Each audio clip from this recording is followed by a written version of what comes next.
Sometimes God is putting you in a process in the valley that is designed for you to burn some of that stuff off of you before you got there.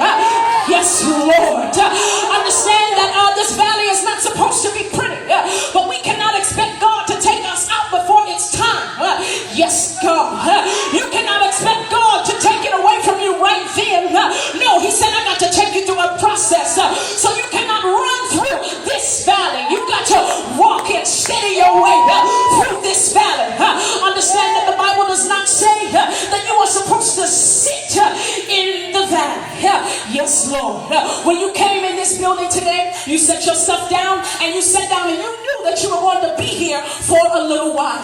Yes, Lord. When I go home and I'm ready to go to sleep and I take